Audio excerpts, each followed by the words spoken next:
예, 목요일 묵상 시간입니다. 성경에서 자꾸 멀어지고 있다면 빨리 스스로를 점검하라. 성경에서 자꾸 멀어지고 있다면 빨리 스스로를 점검하라. 자, 이런 제목으로 오늘 묵상 또 함께 나누겠습니다. 자, 바울이 율법적 행위를 통해 하나님의 자녀가 되며 구원에 이르는 것으로 어려서부터 그렇게 철저히 교육되고 믿다가 이 다메섹 도상에서 예수님께서 그를 직접 만나주시면서 그런 행위와 인과유일에 의한 구원이 아니라 하나님이 거저주시는 은혜의 사랑을 알고 완전히 이제 변화된 사람이 되었는데, 그는 그런 함정에 빠져서 하나님의 진심을 오해하고 있는 그런 같은 유대민족에 대한 안타까움이 있어서 어찌하든 이 잘못된 유전과 이 전통을 알리고 생명의 길인 예수를 이제 전하고자 했습니다. 그러니까 이방 지역에서 복음을 전할 때도 그가 먼저 그래서 항상 이방인을 먼저 찾아간 게 아니고 예루살렘 유대 지역이 아닌 외국에 거하는 그 유대인 공동체를 먼저, 회당을 먼저 찾아가서 그들에게 이 메시아의 소식을 알리곤 했죠. 자, 그래서 그는 전도를 가는 곳마다 항상 그런 곳에 먼저 찾아가서 이렇게 예수가 그리스도 되심을 그들이 잘못하고 알고 있는, 그러니까 유대인들이 소중하게 생각하는 율법 준수의 일들이 결국 행위로 말미암아 구원을 이루겠다고 이렇게 발버둥 치는 건데 이건 허무한 일이다라는 걸 알게 하면서 예수님을 보내신 그 하나님의 진실한 뜻, 우리에게 말씀을 주신 하나님의 진정한 의도를 알게 하는 그 일을 하였던 겁니다. 자, 그래서 많은 저항을 받았고 박해를 받았고 심지어 돌에 맞아 죽기까지, 그는 그 행위로 말미암는 구원에 이르기 위해 방향이 잘못 틀어진 이 자기의 민족, 유대민족을 바르게 세우려고 굉장히 노력을 했죠. 그러나 그럼에도 불구하고 유대인들이 거부하는 그 복음이 결국 이방인들에게까지 그렇게 이제 흘러가게 된 걸 보았고, 그래서 이제 그 주께로 돌아오는 누구든 간에 행위로 말미암는 구원의 함정에 빠지지 않도록 이제 애를 쓰고 있었는데, 그가 처음으로 복음을 전하여 교회가 세워지게 되었던 그 갈라디아 지역에서 율법적 행위 구원의 함정에서 온전히 벗어나지 못한 그 유대 기독교인들의 잘못된 가르침으로 다시 이 갈라디아 지역의 교회, 그 성도들이 행위적 구원의 잘못된 길로 가게 됨으로 말미암아 이제 아주 그 마음속에 격하고 안타까운 그런 심정으로 갈라디아 지역 그 이제 교회들에게 이제 편지를 적게 됐다고 했는데, 그래서 3장 1절을 보면 어리석도다 갈라디아 사람들아, 예수 그리스도께서 십자가에 못 박히신 것이 너희 눈앞에 밝히 보이거늘 누가 너희를 꾀더냐. 내가 너희에게 다만 이것을 알려 하노니 너희가 성령을 받은 것이 율법의 행위로냐 혹은 듣고 믿음으로냐. 자, 성령을 체험한 것이 율법을 지켜서가 아니라 바울이 전하는 복음을 듣고 그 하나님의 진심을 알게 되어 회개하고 믿을 때 된 건데, 그런 체험이 율법을 잘 지켜서 된 건 아니지 않냐, 이 얘기인 거죠. 3장 3절, 너희가 이같이 어리석으냐. 성령으로 찾겠다가 이제는 육체로 마치겠느냐. 너희가 이같이 많은 괴로움을 헛되이 받았느냐. 과연 헛되다. 너희에게 성령을 주시고 너희 가운데서 능력을 행하시는 이의 일이 율법의 행위에서냐 혹은 듣고 믿음에서냐. 그러니까 사도 바울의 격한 이런 감정이 여러분 느껴지셔야 됩니다. 1절에 야, 이 어리석은 사람들아, 3절에 이같이 어리석으냐. 이걸 현대어 성경으로 이렇게 번역한 걸 보면 머리가 어떻게 돌아버린 거 아니냐. 그러니까 아주 극한 표현을 쓰죠. 그 율법에 대한 것을 하나님의 자녀답게 사는 길로 여겨서 그 가치를 따라 적용하는 삶을 사는 것과 유대인들처럼 이걸 지켜야만 그러니까 종교적 구원을 얻을 수 있다라는 생각은 완전히 다른 겁니다. 어쩌면 유대인들도 말씀이 주는 생명의 길의 그 소중함을 알았기 때문에 그렇게 이제 지켜가다가 점차 이제 사람들이 그 하나님의 의도를 잃어버리게 되니까 뭐 리더들, 장로 같은 사람들이 좀 강하게 이야기하려고, 어린아이들 교육하려고 말하자면 워낙 말도 안 듣고 그러잖아요. 그러니 그러려고 이거 지키지 않으면 큰일 난다, 지옥 간다, 이런 식으로 이제 말하게 되고, 그러다가 이제 어느 순간인가 율법이 이제 성도답게 사는 길을 제시하는 수준을 넘어서 구원의 방법이 되고 지옥 가지 않는 방법이 되고 뭐 축복받는 방법이 되고 그러고 말았다라는 거죠. 저도 한 교회 목사고 또 리더로서 사람을 세워가다 보면 정말 하나님의 자녀답게 살아가야 되는 이 길에 전혀 관심이 없는 그런 우리 지체들을 볼 때 나도 모르게 자꾸 그렇게 강한 자극적인 말을 하게 되죠. 본의 아니게 그런 식으로 표현하고 하려고 하는 그런 본능이 막 나오는 걸, 그 유혹에 빠지는 걸 볼 수 있습니다. 하지만 율법을 지키는 거는 얼마나 하나님의 자녀답게 살아서 하나님 아버지를 기쁘게 하는 존재가 되느냐 이거지. 내가 정말 우리 아버지의 자녀답게 되어가는 그런 문제지. 이것이 구원의 문제와 결부돼서 내가 이렇게 못하면 이제부터 아버지의 자녀가 아니야. 이런 거하고는 아무 상관이 없다라는 겁니다. 자, 그러니까 우리는 사도 바울의 이런 격한 감정을 통해서 그런 하나님의 자녀답게 사는 길의 이 중요함과 이 소중함을 우리가 배워야 되는 거고, 또한 하나님의 진정한 뜻을 우리 마음대로 왜곡하고 각색할 때 결국 우리는 생명의 길을 벗어날 수도 있다라는 이 사실을 깨달아야 되는 겁니다. 그래서 계속해서 잘 살펴보면 3장 4장에는 율법과 믿음, 율법과 약속, 율법을 주신 목적 등과 같은 기독교 교리에 굉장히 중요한 부분들이 들어있는데, 우리가 살피면서 주의해야 될 것은 이 사도 바울의 편지들은 굉장히 정말 신학적으로도 중요한 내용이 들어있지만, 우리가 성경을 읽을 때는 이런 신학적 무슨 어떤 이 조직 신학 이런 걸 발견하기 전에 먼저 이렇게 복음을 전할 수밖에 없었던, 이런 심정을 토해낼 수밖에 없었던 그 저자의 마음, 그 저자를 통한 하나님의 심정을 우리가 분명히 알고 읽어가야 되는 겁니다. 그러니까 일의 자초지종을 알아야 그 다음에 그 안에 있는 중요한 핵심을 찾을 수 있다라는 거죠. 구약 성경의 통로가 되었던 그 구약의 선지자들로부터 우리가 계속 그 역사를 살펴왔듯이 저들의 외침은 구구절절이 아주 절박하지 않았습니까? 그래서 성경의 저자들이 된 이 선지자들은 하나님께 보냄을 받아 그의 백성들에게 나아갔을 때 조직 신학을 강의한 게 아니고 하나님의 그 찢어지는 가슴, 애타는 가슴을 전하고 외치느라고 정말 그들의 가슴이 찢어지는 그런 일들을 했던 거죠. 그러니까 이런 사실을 주의해서 잘 기억하면서 우리가 이 각 성경을 읽어가야 돼요. 그래서 성경을 통해 좋은 정보, 종교적 정보를 얻으려고 하는 게 아니라 하나님의 그 뜨거운 가슴, 하나님의 안타까운 가슴을 느낄 수 있도록 읽어야 되는 거예요. 그러니까 성경을 어떻게 읽냐고 물어본다면 바로 이렇게 읽어야 돼요. 하나님의 마음을 만날 수 있도록. 그래서 설교를 들을 때도 그래서 내 마음이 편하고 듣고 싶은 것을 찾는 게 아니고 하나님의 그 애타는 마음, 그 역사 속에, 그 사건 속에 담겨져 있는 그 찢어지는 그 가슴을 우리가 들어야 된다라는 거죠. 그래서 성경을 읽거나 또 설교를 들을 때 한 영혼을 향한 하나님의 그 애타는 가슴이 느껴지지 않는다면 우리는 지금 성경을 헛되이 읽고 있거나 또는 설교를 통해 내가 듣기 좋은 것만 찾고 있는 그런 상황일 수 있는 겁니다. 구약 4,000년의 역사를 통해서 죄로 떠난 이 백성들을 향해 찢어지는 그 하나님의 가슴이 비로소 이제 예수 그리스도를 통해 드러나게 되었고 전달되었는데, 그런 다른 하나님의 마음을 듣고 감동했던 사람들이 지금 다시 또 종교의 굴레 속으로 들어가려고 하니 그런 걸 보는 바울이 얼마나 가슴이 찢어지고 안타깝고 애가 탔겠습니까? 그러니까 여러분은 오늘 이 시대 교회를 보며 바로 이런 애타는 마음을 가질 수 있어야 되는 거죠. 내 주변의 사람들이 그런 함정에 빠져갈 때 매너리즘에 빠지고 그저 편리함에 빠지고 기복에 빠지고 이럴 때 이 사도 바울과 같은 이런 안타까운 마음의 태도를 가지고 우리가 그들을 대해야 되는 겁니다. 갈라디아서는 사도 바울의 이런 심정이 그대로 적혀 있기 때문에 그 내용 자체가 세련되기보다 굉장히 투박하고 거칩니다. 그런데 그래서 어쩌면 더 한 영혼을 향해 애타는 그 하나님의 깊은 마음, 예수님의 그 안타까운 마음이 아주 진하게 묻어난다라고도 할 수 있죠.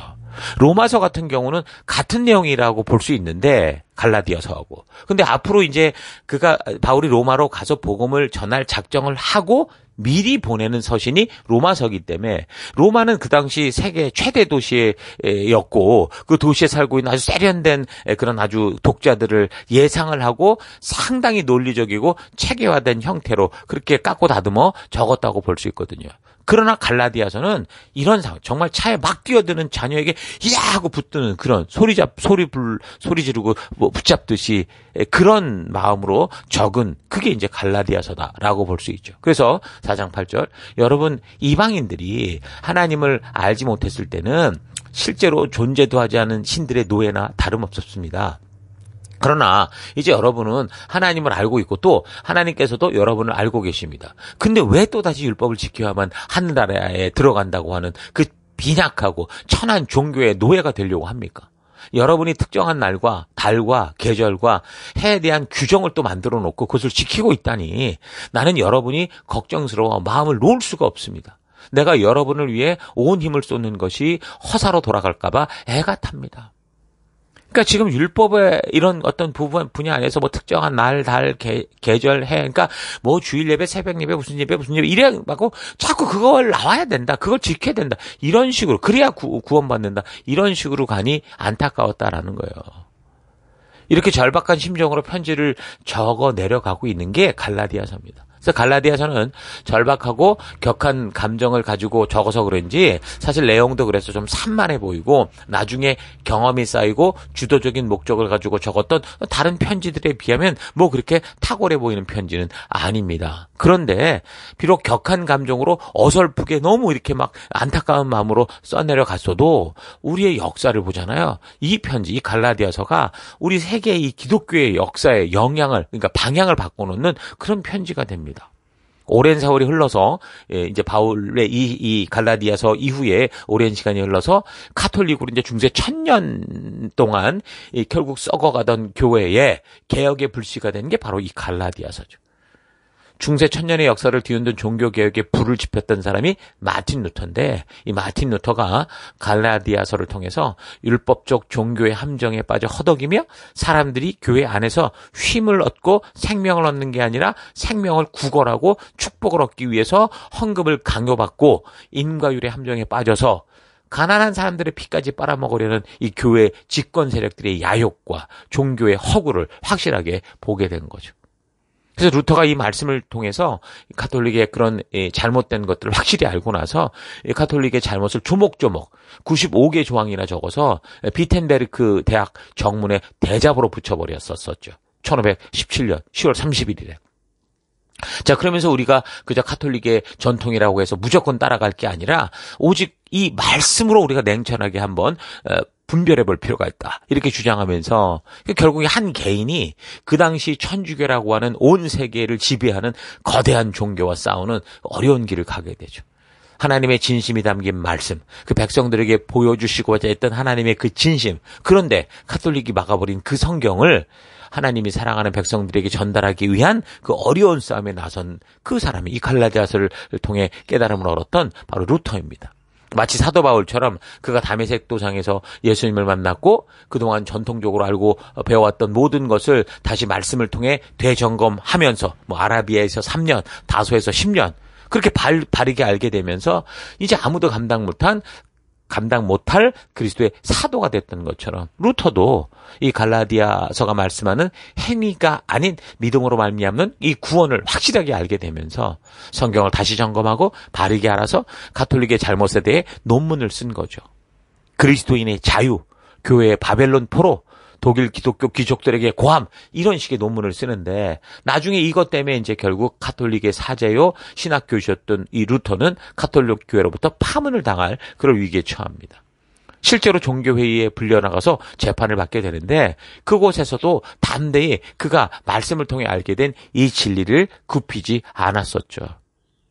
그래서 이제 가톨릭이 1229년 톨로사 종교회의에서 평신도가 성경을 갖거나 읽는 것을 금지해서 거의 300년 가까이 몇몇 특권층 사람들만 볼 수 있었던 이 성경을 이 루터가 이제 일반 대중들이 다 읽고 쓸 줄 아는 그 독일어로 번역을 하죠. 1545년. 그래서 모든 사람이 성경을 직접 읽고 바르게 알 수 있게 하는 그런 놀라운 일을 해낸 겁니다.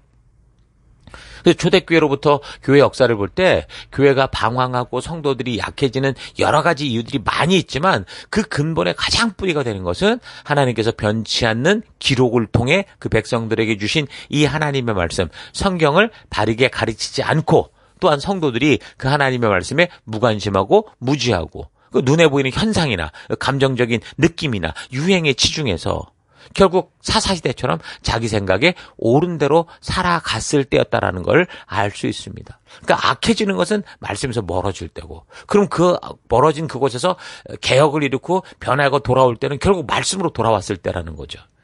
그래서 하나님은 그래서 이 말씀을 어디다 숨겨두고 너만 읽어라, 제사장만 읽어라, 왕만 읽어라 이렇게 하신 게 아니고 언약의 백성이 되는 자리, 그 부르심 때로부터 우리는 부모로부터 늘 자녀들에게 이 말씀의 바른 교육을 명하셨고 배우게 하셨고 그 왕 같은 사람은 늘 이 말씀을 자기 옆에 들고 읽고 바르게 스스로 행해서 그렇게 바른 말씀에 하나님의 나라를 이루어가라고 하셨고, 제사장들에게는 이 하나님의 말씀을, 백성들을 하나님의 말씀으로 바르게 가르쳐서 하나님 나라 백성들이 늘 이 주의 마음을 알 수 있도록 그 의도를 알고 바른 믿음의 삶을 살아갈 수 있도록 그렇게 명령을 주셨죠.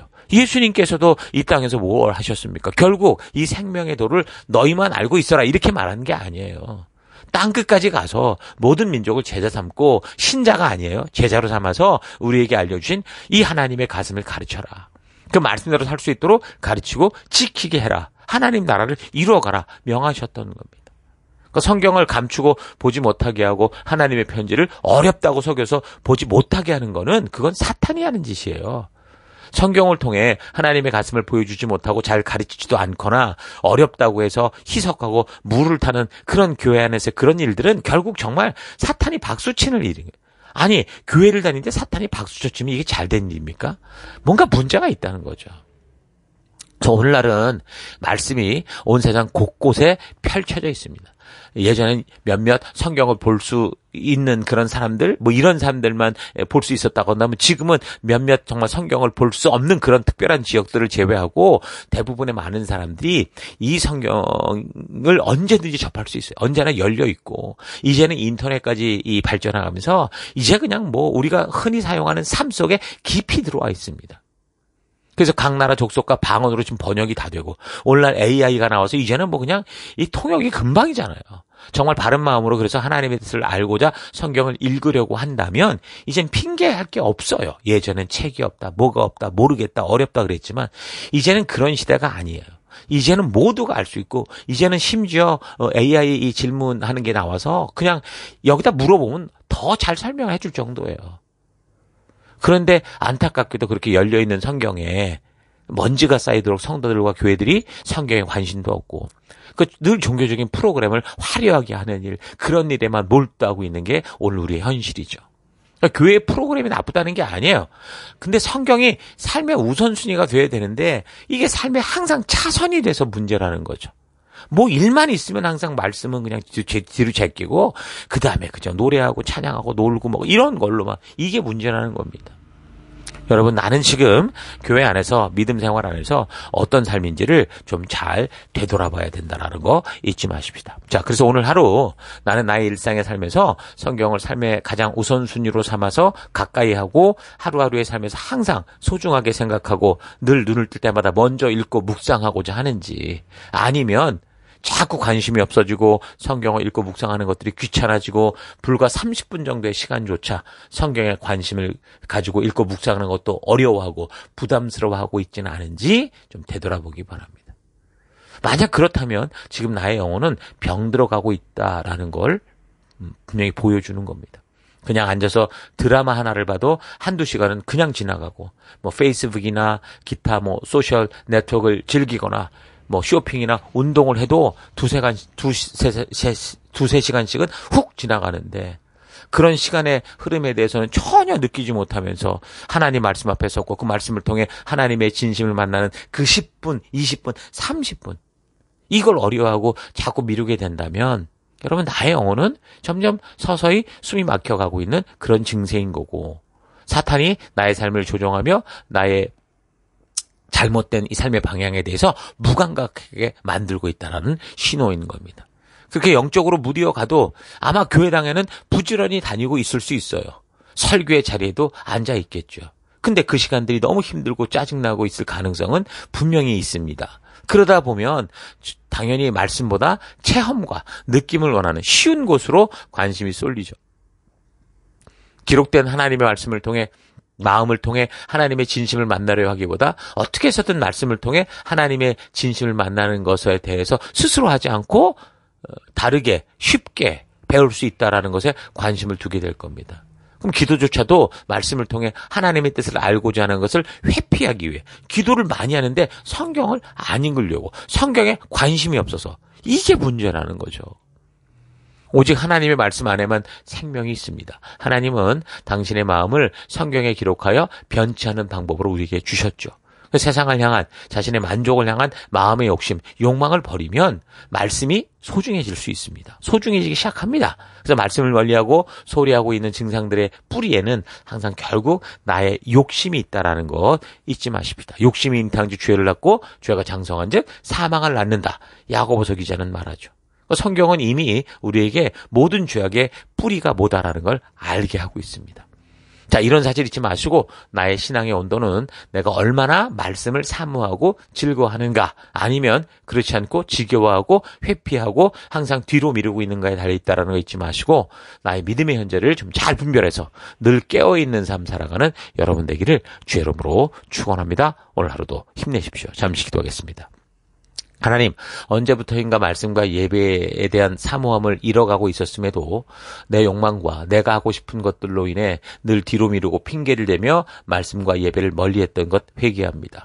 내가 아무리 많은 핑계와 합당한 이유를 만들어낸다고 해도 말씀을 사모하지 않는 이유에는 욕심이 뿌리하고 있다는 거 잊지 않고 나의 현재의 신앙을 잘 점검해서 말씀으로 더 주께 가까이 나아가는 내가 되기 원합니다. 성경을 멀리하고 그 기록된 하나님의 진심을 알지 못하면 중세 천년간 가톨릭이 성경을 못 보게 하며 휘둘렀던 종교 세력의 놀림감이 되고 자유하도록 주신 인생이 남에 의해 휘둘리며 살아가게 된다는 거 잊지 않고 더더욱 말씀을 사모하고 바르고 빠르게 온전하게 알아가는 그런 삶으로 나아가기 원합니다.